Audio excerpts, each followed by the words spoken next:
Hi everyone, it is Susan Lester here from Lester's Farm Market for our weekly video. But before I get going into this week's video, just want to remind you guys to make sure that you subscribe to our YouTube channel, and if you really want to stay in the loop with us, you can also follow us on Facebook, Instagram, and Twitter. Now, today's video. So it's at that time of the season where our list of what we don't have is about 10 times shorter than what we currently do have. Our veggies are absolutely loving this time of the season. Everything is coming on, and our market here at Brookfield Road is literally bursting at the seams with all the fresh veggies. So I wanted to take you guys through a tour. So because of COVID, again, just a reminder that there are a few different things this year, as in you need to follow the arrows that we have online. When you enter a market, we ask that you do wear a mask so that you keep everyone safe. And as we like to say, please keep 2 sheep between you and anyone else's bubbles. Okay, so come on in before anyone else comes. Okay, and here we are inside of our market. So once you come in, again, just follow the arrows. We have some lovely fall plants like aloe vera and succulents. We have our lovely fresh corn. And of course, we have lots of merchandise here. We love our veggie puns here. Chef 2020 is probably our favorite for this year. Right behind our merchandise, we have our ice cream counter for a tasty treat. And then, of course, back to the fresh veggies. So we have our own fresh green onion, arugula. We have tomatoes and eggplant, which we grow in our greenhouses. We have our lettuce and kale wagon, which is filled to the brim. Yeah. We have some imported produce too, so that you have all the fixings for salads, like the peppers, celery, and so on and so forth. Over here, we have our seasonal ones, so we have some squash. We have Spanish onions, artichoke leeks, bunch onions, and then of course we have our peas. So we have our snow peas, which are good for stir fries, salads. We have your edible pods, which are good for the same thing. Okay, so both of those you eat the full thing. We have your snap peas, which are my favorite. So these are the ones that you actually crack open and eat the peas on the inside. Then we have our beans, green, yellow, and we also have purple. So that's right, there's purple beans. When there's heat applied to them, they actually turn green. So you don't want to put them in a pot with something that they're going to die, because they will turn things purple on. We also have some fresh lamb that we get in usually on Fridays. And then we also have some other meats for, of course, Jake's dinner. Right on over here, we have some local sausages and meats from Chinched and Fagan's Meat. And of course, back to our produce, we have our own fresh garlic scapes. So these are the tops of the garlic, tangled in with each other. The tops of the garlic that you can actually use to give a mild flavor of garlic. So we've pickled some, so that we can use it once we're done with our garlic. And you basically just saute it up, and it gives you that nice garlic flavor. Okay, I'm going to talk to you about some kohlrabi. One of my favorite vegetables. It definitely looks like it's a veggie from another planet, but it tastes like to me it tastes like a cabbage and a turnip all in one. So a lot of people use it as a turnip substitute. You can actually use the leaves, but I usually eat just the bottom of it. You can roast it. Again, you can use it in stir fries, stews, and I personally just love it raw. Then we have some zucchini. We have your yellow and your green. Really good this time of the year. So right now our kitchen staff is really busy making lots of pickles that include zucchini and cucumbers, because of course their season compared to things like beet is pretty short. Then we have our yellow turnip and our white turnip. So let's talk about the difference. So the white turnip you see is a bit more brighter, okay, in color versus the yellow turnip.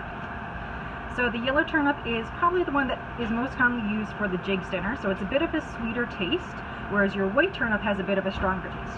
Now if you're a turnip lover, you would love either or. But if you're not so much of a turnip lover, you're probably going to want to go with your yellow turnip for your turnip fries, your boiled turnip ones. And then we get into our fun beet, turn up the beet. So we have, we just started bagging some beet for your bottling. So you have your round beet, your long beet. Then we have your golden beet. So when you cut this open, this actually has a yellow interior. You can use it for pickling. We've done some before, but it will stay yellow. Of course, we have your bunch round beet. And then this over here is candy cane beet. So when this is cut, you actually have a candy cane pattern on the inside. So it's great to have in salads or if you roast it because it maintains that pattern. Otherwise, when you boil it, it does kind of bleed through each other, so you have this kind of pinky beet. They make a really nice Christmas beet though, if you accidentally do them. We did that one year. We just started harvesting our parsnip. We're getting really into our roots. We're really proud of our root veggies that we grow here. So we have your beets, your turnips, we got your parsnip, we also have your potatoes and carrots ready. We have cabbage leaves, they're just starting on for those lovely cabbage rolls that everyone loves to make. And of course our nice green leafy cabbage, full by the head. And just look at how beautiful that is. And then we have some Brussels sprouts, just started this week. Okay, they're really good fried up, you bake in the oven. And then we're coming over to some more root veggies. So again, right now we have Superior, so anything with the S, that is a white potato.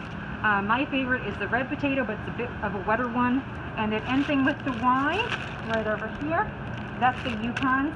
That's a yellow flesh potato. That's what our harvesters use for their fries. Some minis. And then our carrots. We're really well known for our carrots because they are so sweet. Right now, these are being harvested by hand, and if you want more information on how they're harvested and bunched, check out our earlier videos. We have some cucumbers here, all of which we grow in the greenhouse. Well, our English, our mini English, those ones are grown in the greenhouse. Then we even have a white cucumber and a a field cucumber. Those are grown outside. And then right on over here, we have some pickled cucumbers. We have some beautiful radish, some spinach, and mescla mix that just came up from the field this morning. We have some broccoli, cauliflower, and yes, that's right, you see a purple cauliflower in here. I love it because it's purple, of course, but it's also really tasty. Taste-wise, I don't find much of a difference with the purple and the white. There's also a yellow and a green. We just don't have any up today. Some people find them a little sweeter. We have some lobak or Chinese radish. Then we have your Napa cabbage. We have your pak choy, your tatsoi, your Savoy cabbage, and then of course we also have your red cabbage too, great for stir fries. We have collards here. So we get a lot of people asking about what collards are, and some people actually use them as like a cabbage roll substitute, a cabbage leaf substitute I should say, but you can boil it up just as you would for any other leafy green. It's a bit of a softer leaf to it, so it doesn't take as long to cook.